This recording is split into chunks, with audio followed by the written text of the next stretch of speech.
Are you new to Excel and wondering how it can make your life easier? By the end of this video, we'll learn how to use Excel's essential tools to build this simple grade tracker. We'll learn how to add bold headers, perfectly sized columns, and color coding that makes high and low scores instantly visible. Let's get started. When we open Excel, we see a grid made up of rows and columns.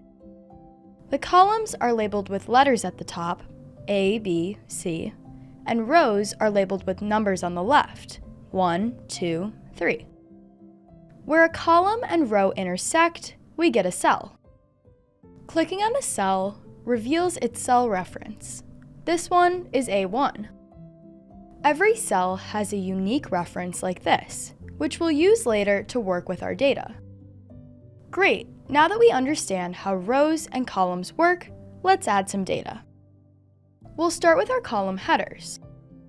We can create our first header by clicking cell A1 and typing student name. Pressing Tab moves us to B1, where we'll type the second column header, test1. Using the Tab key is a quick way to move across cells while entering data. Pressing Tab again, we add the third column header, test2, in C1, and the fourth column header, test3, in D1. Great, our headers are now in place. With our headers ready, let's bring in the rest of our data. We've prepared our test scores in another file that we'll bring into our spreadsheet. Instead of typing each student's name and score individually, we can copy and paste the data to work faster. We select the data we want to copy, then press Ctrl-C on Windows or Command-C on Mac to copy the section. To paste the data, click on cell A2 and press Ctrl-V on Windows or Command-V on Mac. As you can see, Excel fills in all the cells at once, which is much faster than typing everything manually. Awesome, our grade tracker now has students' names in column A and test scores in columns B, C, and D. But notice that some of our students' names are cut off because the column is too narrow. Luckily, we can fix that. If we move our cursor to the line between columns A and B at the top, it turns into a double-sided arrow. Double-clicking here tells Excel to automatically adjust the column width to fit the longest entry. We can also drag the column border to set a custom width if we want more control. We can auto-fit all of the columns at once by selecting them and double-clicking the border between any two column headers. Great, now each column is perfectly sized, but notice how the headers blend in with the rest of the data, making our spreadsheet hard to read. To fix this, we'll use the Home tab in the ribbon. This tab contains Excel's formatting and editing tools, so it's where we'll spend most of our time. To make the headers stand out, we select row 1 and then click the bold button in the font section. Now the headers are distinct from the data below. But to make them even more prominent, we can increase the font size. With the header row still selected, we click the font size drop-down and choose 14. This gives our headers more visual weight, making it easy to see where the data begins. Great, our headers stand out now. But looking at the data, the scores are displayed with inconsistent decimal places. Some have 2, some have 1, and some have none. Formatting them to show the same number of decimal places will give our table a cleaner look. To format the scores, we select them by clicking B2 and dragging to D13. In the Number section of the Home tab, we click the drop-down that currently shows General to reveal our formatting options. Selecting Number from the list tells Excel to display all scores with 2 decimal places. The Increase and Decrease decimal buttons let us adjust this further. Clicking the Decrease button once reduces the display to 1 decimal place. Great, now our scores are consistent and our headers stand out. But the rows themselves still blend together. It's easy to accidentally read Mason's scores as Ava's. Excel tables fix this with alternating colors, making each row distinct, They also add filtering and sorting. To convert our data into an Excel table, we select the range and click the Format as Table button in the Styles section. This opens a gallery of pre-designed table styles. Choosing a style applies formatting all at once: headers, borders, and alternating row colors. Now each row is distinct, so tracking a student's score across the table is much easier. Our table looks much better, but the scores don't quite line up under their headers.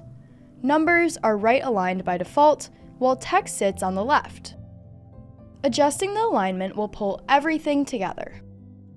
To center align all the data in our table, we select the entire table range and then click the Center Align button in the Alignment section.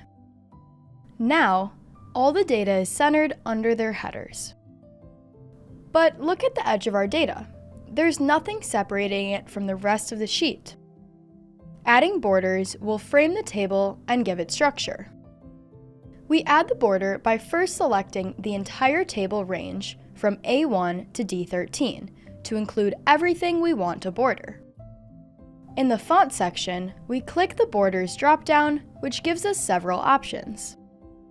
To add lines around the outside of our table, we could select All Borders, or if we're looking for thick borders around the outside, we could choose Thick Box Border.